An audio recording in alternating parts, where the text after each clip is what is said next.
So it looks like we've got the name and identity of the last Aeldari detachment, Autarchs leading Aspect warriors once again, and big previews for some powerful core rules and stratagems for the Aspect host and Seer council. Let's talk through Games Workshop's latest preview from the big new Aeldari book.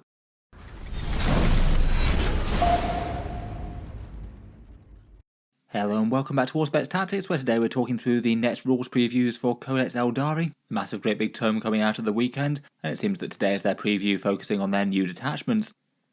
This is all part of Games Workshop's hype for their pre-orders. The Codex will be going up for pre-order on their web store this Saturday on the 25th of January, so full release in stores and books shipping out for the 8th of February. And alongside the new book, there's really quite a lot of new models coming for them. A nice roundup of a bunch of the things that most desperately needed updates: Fire Dragons, Warp Spiders and Swooping Hawks, plus 4 Phoenix Lords, including the shadowy new Phoenix Lord of the Warp Spiders. There's no Battle Force box set, and it looks like the Combat Patrol is coming at a later release wave. And as part of their hype for the release, they've been dropping a bunch of rules articles. We had the one for the new Battle Focus rule yesterday, which looked rather involved. Now it looks like we're getting some detachment rules today, and they're going to be focusing on the Harlequins and Inari in previews tomorrow.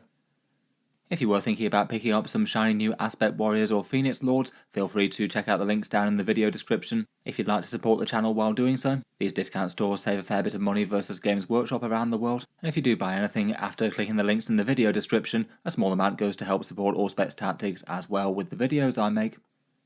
Unlike the big FOMO Battle Force box sets, there probably should be at least fairly good supply of these ones, though individual discount stores might run out of certain models. It still probably doesn't hurt to be early if you're absolutely sure that you're picking them up. And here are the pre-order times for that release wave: midnight Eastern Time for Wargame Portal and Fenris Workshop in the USA and Canada, 10 AM in the UK for Element Games, 11 AM for Tashengeldeep in the EU, and midday Australian Eastern Time for Gap Games over there. As ever, a massive thank you to anyone supporting the channel through those. It does help keep the videos coming.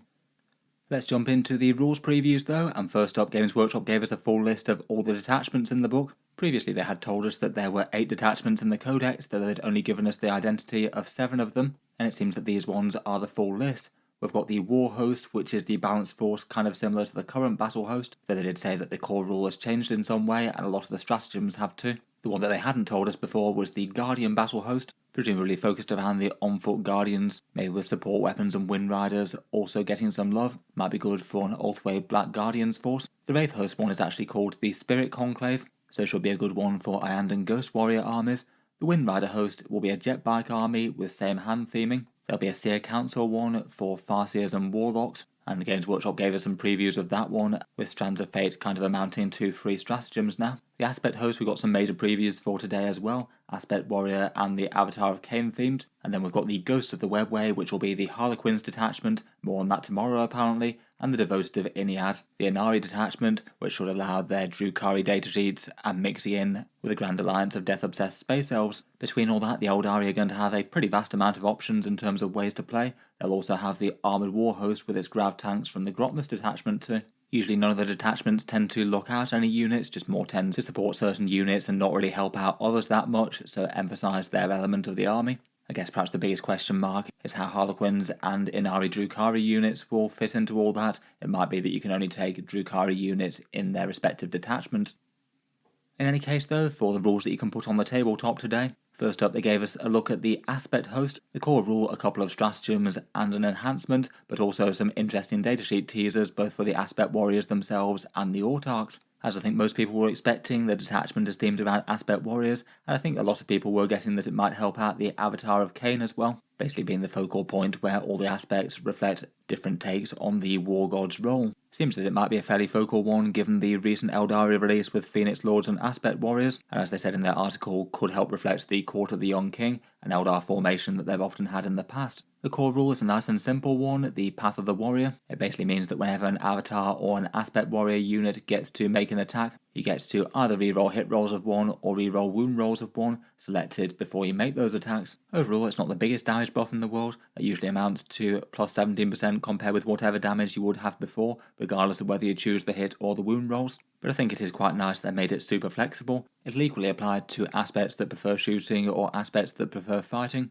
and some might make more sense to use the hit or the wound reroll depending on whether or not they've got some buffing rules that might allow rerolls of one or the other, or even not have hit rerolls, like say with the Warp Spider's torrent weapons. Overall seems fairly solid for a force that's presumably going to focus on them. Compared with the current battle host rerolls that they get, it'll probably be less helpful for big units with single massive strikes like the Avatar of Cain, but for big volume attack units like maybe Howling Banshees or perhaps Striking Scorpions, it'll likely add more damage output there than you would have otherwise.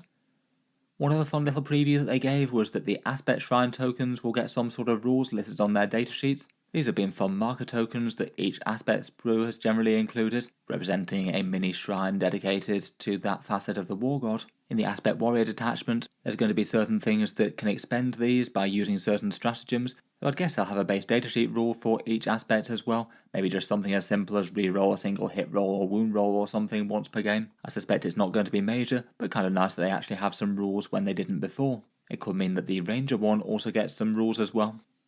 For the stratagem previews though, they gave us that both can be enhanced by expending one of those shrine tokens. The first one is 1 command point for Fights on Death, triggered when your Aspect Warrior or Avatar unit is attacked in close combat, and they do so on a 4+ if they haven't already fought this phase. If you choose to expend a shrine token when you do that, you get +1 to the roll. That one's nice enough to have if you are using some melee aspects, seems good for Howling Banshees in particular, and if it ever did lead to an Avatar fighting when they otherwise wouldn't be able to, then that would be a massive use of a command point. It does depend on the unit that's charged them at being able to be meaningfully hurt by their attacks though. Otherwise, and also for 1 command point, there's Preternatural Precision. This one's a shooting buff one, with an Aspect Warrior in your shooting phase either getting lethal hits, sustained hits, or ignores cover. Quite a nice choice of boost there. And you also get to up that to 2 of those boosts if you expend an Aspect Shrine token once again. One of them on their own can be really quite meaningful. It's usually a 50% damage boost for lethal hits if you were wounding on a 5+ before. And even sustained hits could definitely be meaningful on a big Master Aspect squad. Ignores cover can be great as well if you had high saves and in cover. Getting 2 of them with that Aspect Shrine token does seem really quite good though.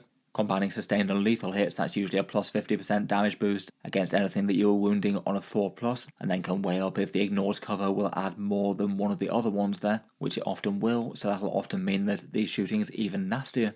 Overall, that one looks like a really nice one for some Fire Dragons, Dark Reapers, or Dire Avengers. Feels like that one's going to be an easy one to use up an Aspect token, presuming the datasheet buff doesn't give them something more than that. Another cool datasheet teaser is that Autarchs can lead Aspect Warriors now. I did think that that was a really questionable choice when they made it so they couldn't at the start of 10th edition. Autarchs are basically fancy Aspect Warriors who have got lost upon the path of the warrior, and have often fully mastered multiple Aspect Shrines, then got obsessed by the path of command. It was kind of weird that they could only lead Guardians before, who generally were objective scoring troops that didn't really need a fighty character to lead them.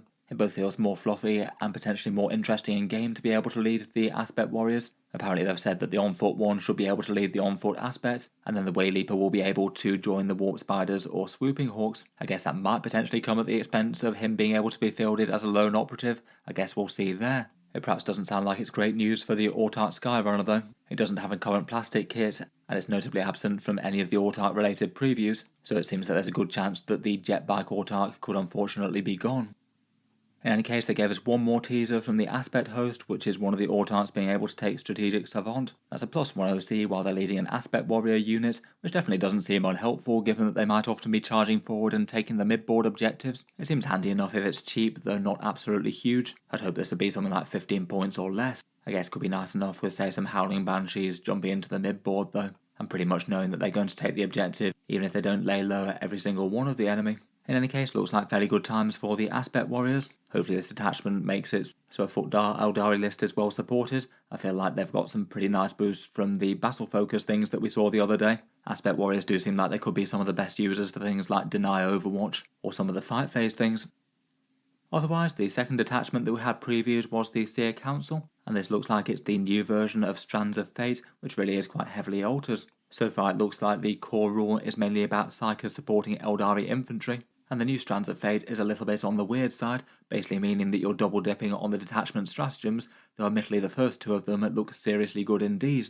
Strands of Fate is the current Aeldari faction rule. Basically roll 6d6 at the start of a 2000 point game and plug those numbers into dice rolls, potentially flipping them to 6s if you've got a Farseer nearby. It maybe makes it extra good for certain things like devastating wound attacks or big hitting Overwatch. I just did quite like the idea of it, feeling kind of like a Farseer casting the runes to see what options are available. The rule does work very differently now though. It's going to be 4 dice at a 2000 point game, 2 dice at 1000 points for incursion, and 6 dice for 3000 point onslaught.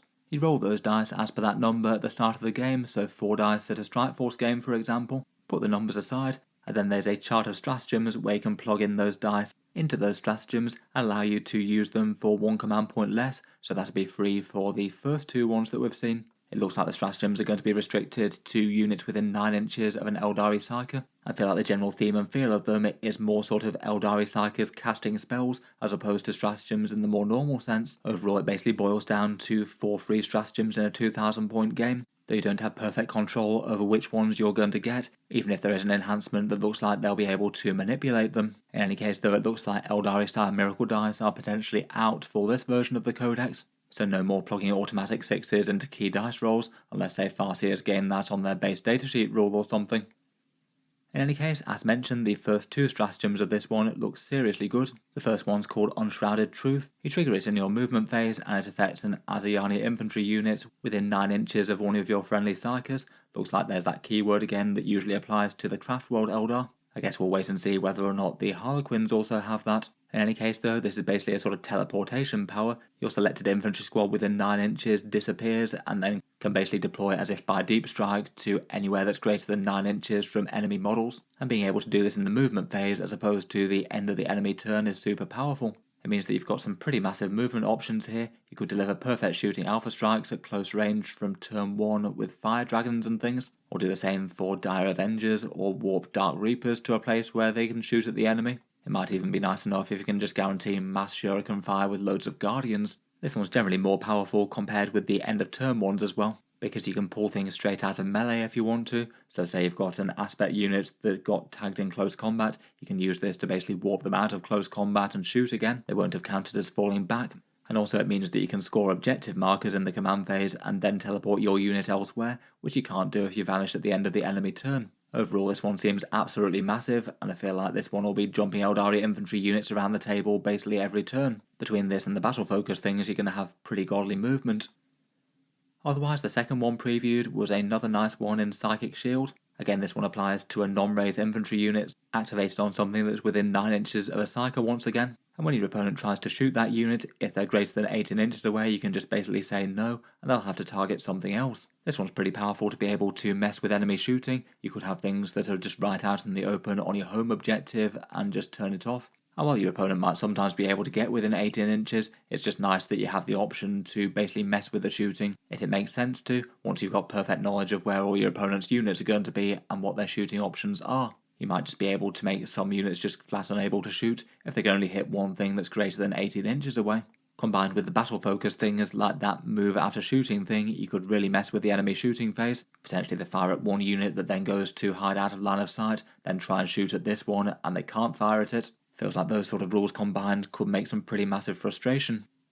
Finally for the Seer Council, we've got a couple of enhancements as well. There's one called Lucid Eye, which allows you a bit of manipulation over those free stratagems. In the command phase, you're allowed to add or subtract 1 from the value of a fate dice in your fate pool, so potentially turning a stratagem that's not going to be much use this game into a really handy one. That does feel like it's pretty solid, presuming it doesn't cost too many points. It might add up to a command point or 2 saved over the course of the game, I suppose. Otherwise, they've also got one called the Talk of Morai Heg. This one's one of the ones that's a command point debuff. It applies to enemy units using a stratagem that's within 12 inches, and they have to pay 1 additional command point to use that stratagem. It only functions once per turn, so it's actually a little bit less powerful than that Lord of Deceit command point debuff, as that basically functions all the time, not just once. Still though, it can still be a really disruptive thing to have in the midfield. There's probably going to be a whole bunch of Psykers about.